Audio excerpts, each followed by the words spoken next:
Hello दोस्तों, स्वागत है आपका स्टडी स्कोप यूपीएससी में। हम इस वीडियो सीरीज में 2021 के जीएस पेपर को डिस्कस कर रहे हैं। अभी तक हमने कुल 24 प्रश्न को कर लिया है। आज के इस वीडियो में हम कुछ प्रश्नों को देखेंगे। हमने 2013, 14 और 2020 का डिस्कशन भी अच्छे से कर लिया है, उसको आप प्लेलिस्ट में जाकर चेक कर सकते हैं। तो चलते हैं प्रश्नों पर। आज का पहला प्रश्न है, तंत्रिका अपहास या न्यूरोजेनरेटिव समस्याओं के लिए उत्तरदायी माने जाने वाले मैग्नेटाइट कण पर्यावरणीय प्रदूषकों के रूप में निम्नलिखित में से किन से उत्पन्न होते हैं। ये बहुत ही अच्छा प्रश्न था और बहुत ही कॉम्प्लेक्स प्रश्न था। अगर इसको मैं एग्जाम हॉल में करता तो मैं इसका आंसर ऑल ऑफ द वो ही करता, क्योंकि इस प्रकार के जो प्रश्न आते हैं कि किन से उत्सर्जन होता है या किन से उत्पन्न होते हैं, तो मोस्ट ऑफ द चांस ये होता है कि वे किसी न किसी रूप में हर किसी से उत्पन्न हो जाते हैं, जो प्रदूषक होते हैं, जो ऑप्शन में होते हैं। लेकिन यहाँ पर जो मैग्नेटाइट है, इसका कुछ विशेष प्रकृति होती है उत्सर्जन के लिए। उसके आधार पर जो इसका आंसर है वो ऑल ऑफ द वो नहीं है, उसको हम यहाँ पर देखेंगे। यहाँ पर 5 ऑप्शन दिए गए हैं, इनमें से कौन है वो मैग्नेटाइट कण है जो पर्यावरणीय प्रदूषक माने जाते हैं, उसका उत्सर्जन करते हैं। तो यहाँ पर जो मैग्नेटाइट है, पहले तो मैग्नेटाइट होता है Fe3O4, यानी कि ये आयरन ऑक्साइड के रूप में पाया जाता है। यह एक प्राकृतिक चुंबक है। पृथ्वी पर पाए जाने वाले सभी प्राकृतिक खनिजों में से सबसे अधिक चुंबकीय जो गुण है वो ये धारित करता है। कौन? मैग्नेटाइट। मैग्नेटाइट के जो प्रभाव है उनको देख लेते हैं। जो नेगेटिव प्रभाव होते हैं उसमें सबसे पहला है पारिस्थितिकी प्रभाव। पारिस्थितिक प्रभाव किस प्रकार से, जो मैग्नेटाइट होते हैं वो जो पक्षियों के प्रवास पैटर्न को बदल देते हैं। इसके कारण जो पारिस्थितिकी है उस पर प्रभाव डालते हैं। मृदा जल व वायु प्रदूषण का कारण बनते हैं। स्वास्थ्य प्रभाव इसका अभी देख लिया था, न्यूरोजेनरेटिव का कारण है ही। इसके साथ ही हृदय रोग का और फेफड़ों के कैंसर का कारण भी बनता है। ये इलेक्ट्रॉनिक उपकरण होते हैं उनको यह मैग्नेटाइट क्षति पहुंचाता है। साथ ही में भवन और बुनियादी ढांचे को भी यह क्षति पहुंचाता है। इसके कारण जंग वगैरह लग जाती है स्टील वगैरह को। इस प्रकार से ये जो मैग्नेटाइट है वो प्रभावित करता है अपने आसपास की चीज़ों को। अब जो मैग्नेटाइट है उसका उत्सर्जन होता कैसे है, वो किस प्रकार से निकलता है। ये पाया तो आयरन ऑक्साइड के रूप में जाता है, लेकिन किस प्रकार से उत्सर्जित होता है वो देख लेते हैं। मैग्नेटाइट उत्पन्न होता है, एक तो उच्च तापमान चाहिए इसको, जो दहन वगैरह होता है, जहाँ तापमान क्या होता है, हाई टेम्परेचर होता है। साथ ही में घर्षण प्रक्रिया होनी चाहिए। घर्षण प्रक्रिया होगी और उच्च तापमान होगा, तब मैग्नेटाइट का क्या होगा, उत्सर्जन होगा। ये इसकी कंडीशन है। अब पर्यावरण प्रदूषक के रूप में है तो पर्यावरण में उत्सर्जित होंगे तो उन चीज़ों से उत्सर्जित होंगे जिनमें एक तो क्या होगा, तापमान उच्च होगा, और दूसरा है घर्षण प्रक्रिया वहां पर होगी। तो जो मोटर गाड़ी के ब्रेक होते हैं वहां पर घर्षण प्रक्रिया होती है। मोटर गाड़ी के इंजन है, इंजन में इंजन घूमता है, अंदर जो पिस्टन होते हैं वो घूमते हैं, तो यहाँ पर भी क्या होता है, घर्षण बल लगता है। बिजली संयंत्र है, बिजली संयंत्र में जहाँ पर कोयला वगैरह का उत्पादन होता है वहाँ पर तापमान हाई होता है, और कोयले वगैरह से ये निकलते हैं कौन, मैग्नेटाइट। तो ये 3 ऑप्शन है इसका आंसर। यहाँ पर जो पहला, दूसरा और चौथा, यानी कि आंसर इसका बी है। यहाँ पर जो टेलीफोन लाइन है, टेलीफोन लाइन में क्या किया जाता है, किसी प्रकार का एक तो घर्षण नहीं होता है। टेलीफोन लाइन में घर्षण क्या होगी, वायर के माध्यम से क्या है, जो डेटा का संचार किया जा रहा है, और यहाँ पर उच्च तापमान भी नहीं होता है, इसलिए टेलीफोन लाइन के अंदर मैग्नेटाइट का उत्सर्जन नहीं होता है। और दूसरा है घरों में प्रयोग किया जाने वाला माइक्रोवेव स्टोव। माइक्रोवेव स्टोव में जो विद्युत चुम्बकीय तरंग होती है, कौन सी, माइक्रोवेव, उसके माध्यम से क्या किया जाता है, भोजन को गर्म किया जाता है। इसमें दहन व घर्षण की गतिविधि नहीं होती है, इसलिए तीसरा भी होता है कैंसर। तो आंसर क्या है इसका, बी। चलते हैं अगले प्रश्न पर। अगला प्रश्न है, निम्नलिखित में से कौन सा जीव निस्यंदक भोजी है या फिर फिल्टर फीडर है। निस्यंदक भोजी का मतलब क्या होता है।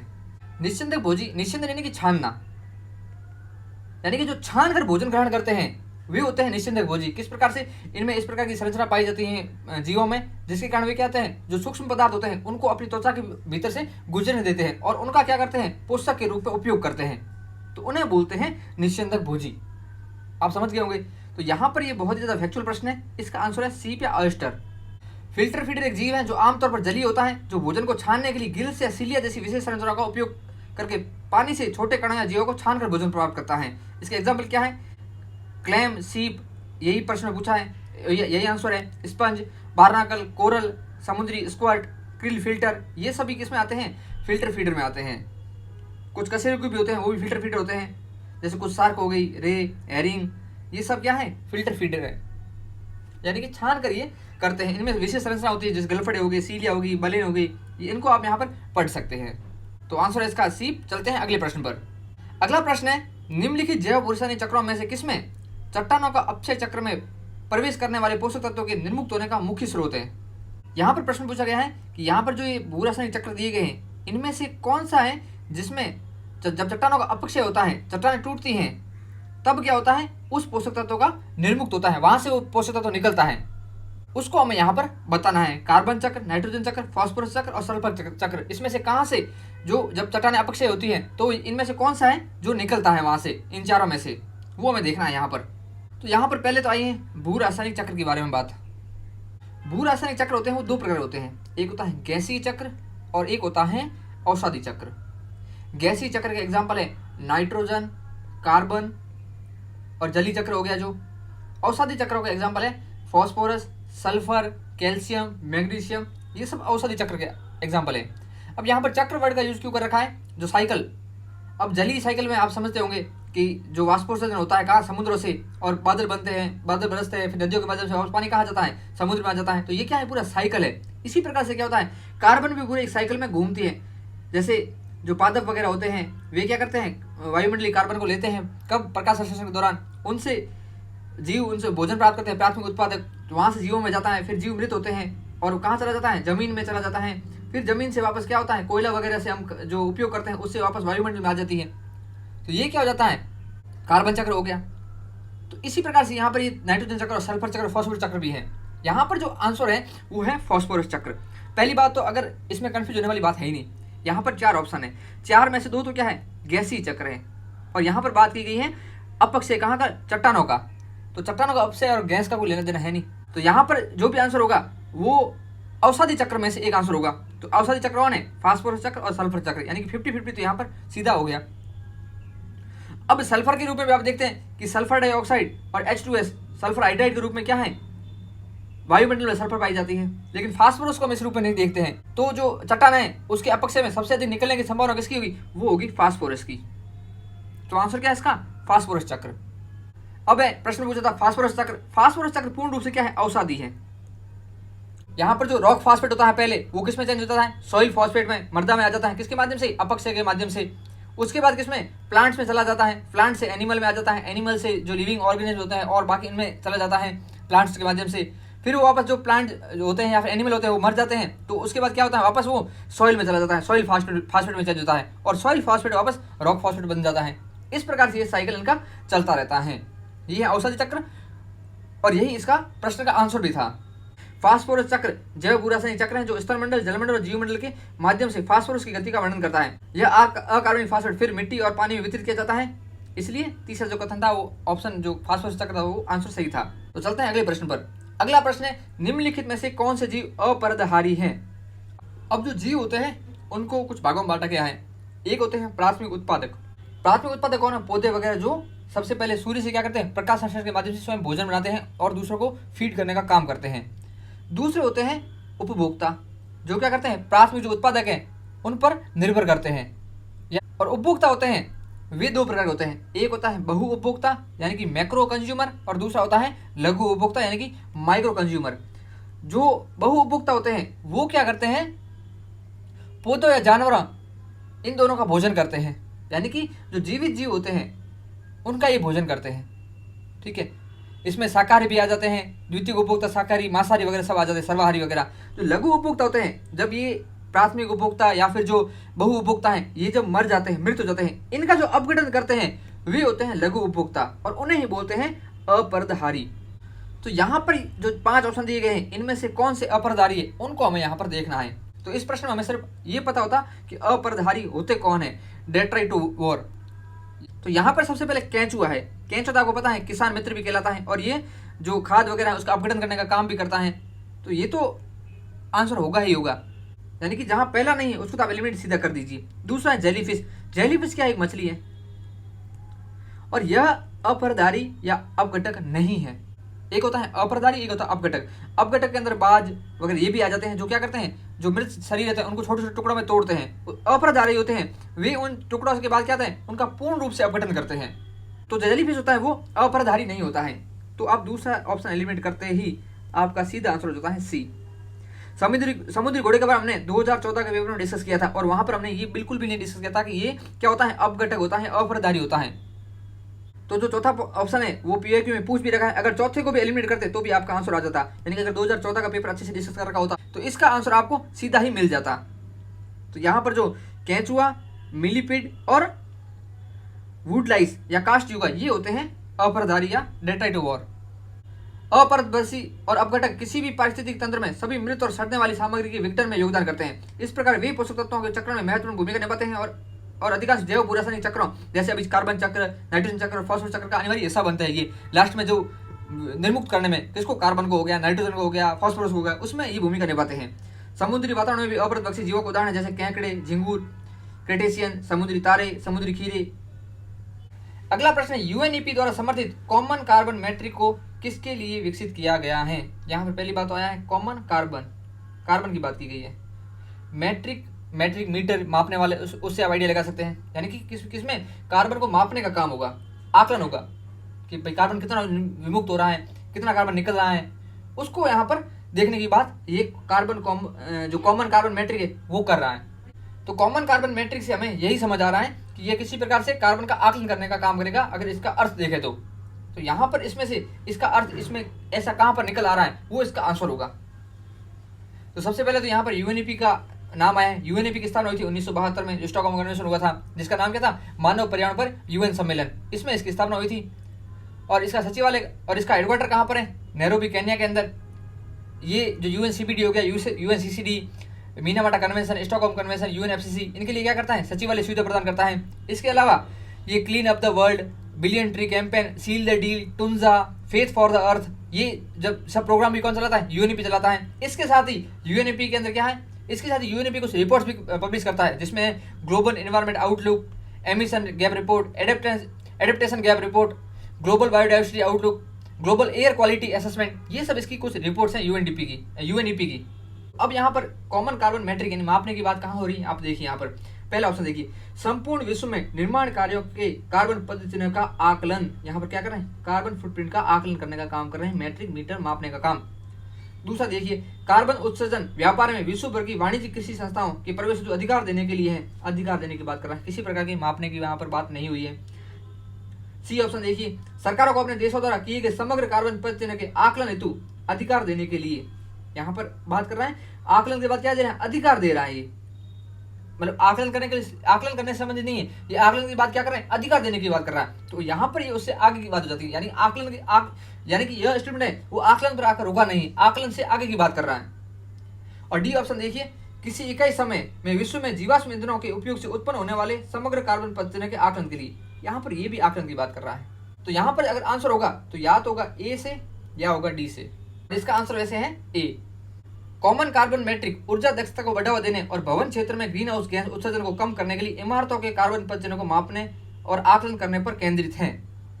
यह इसकी खास विशेषता है कि यह क्या करता है, जो भवन निर्माण से उत्सर्जन होता है ग्रीन हाउस गैस का, उसको आकलन की बात करता है।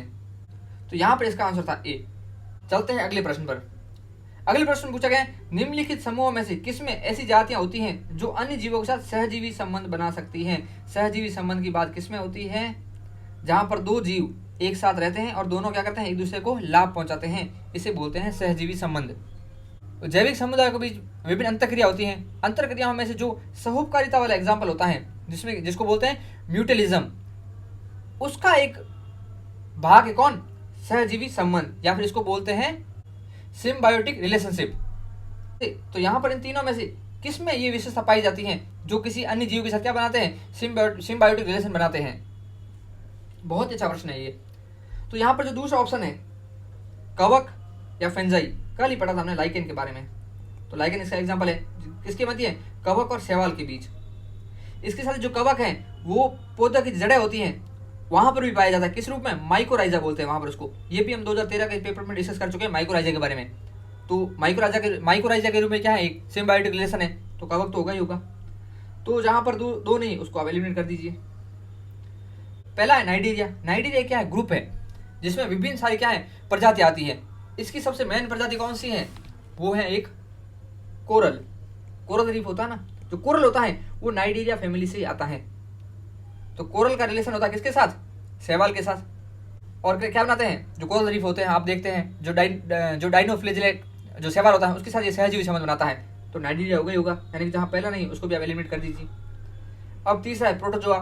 प्रोटोजोआ भी क्या है, साइनोबैक्टीरिया के साथ सहजीवी संबंध बनाता है। तो आंसर इसका है डी।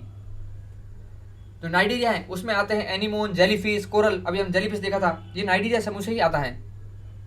तो सिम्बायोटिक रिलेशन है वो बहुत ज्यादा यूपीएससी के लिहाज से इंपॉर्टेंट है। हर साल सिम्बायोटिक रिलेशन का एक नया क्वेश्चन आ ही जाता है। और भी जो जैविक समुदाय के मध्य जो अंतरक्रिया होती है, जिसमें सहउपकारिता आता है, सहभोजिता आता है, प्रतिस्पर्धा आती है, परजीवी या परभक्षी जीव आते हैं, उसमें असहभोजिता आती है। इन सब के आप जो स्पेसिफिक विशेषता है उनको याद कर लेना, किस किस में क्या होता है। जैसे जो सहउपकारिता होती है, जिसको म्यूटुअलिज्म बोलते हैं, इसमें दोनों जीव क्या करते हैं, लाभ करते हैं एक दूसरे को।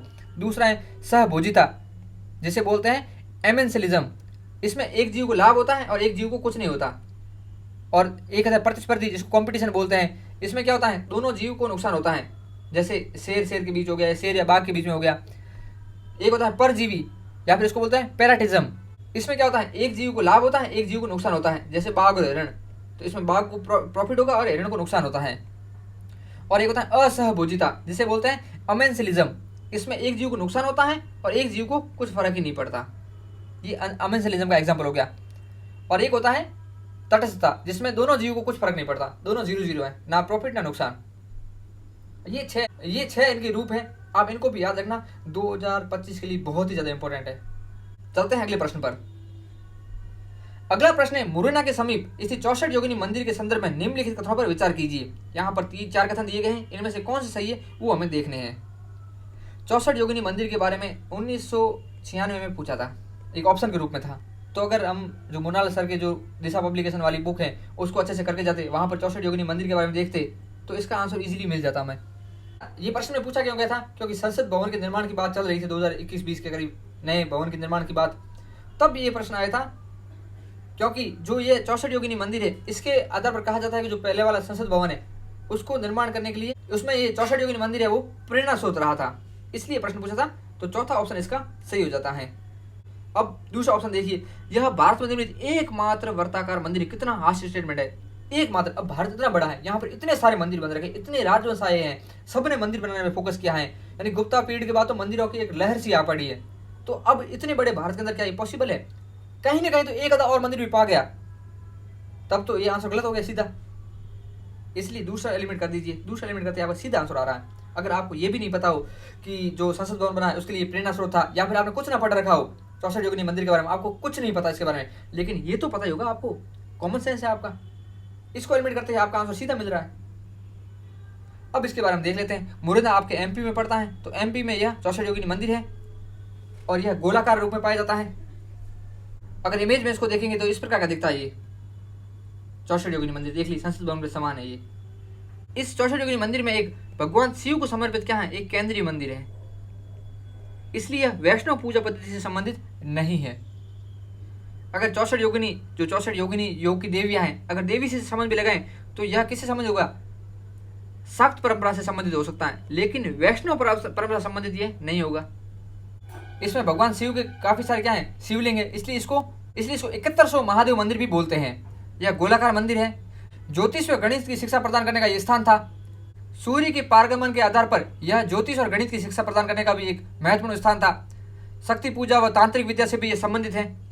अब यहाँ पर जो पहला स्टेटमेंट है, यह कच्छपघात राजवंश के शासनकाल में निर्मित वर्ताकार मंदिर, यह स्टेटमेंट सही है। कच्छपघात वंश के जो राजा थे कौन, देवपाल, इन्होंने इस मंदिर का निर्माण कराया था। अब जो कच्छपघात राजवंश है ये आता है आपका जो ग्वालियर रीजन पड़ता है एमपी का, वहां पर इसका शासन था। जो चंदेल थे, चंदेलों के समकालीन ये थे।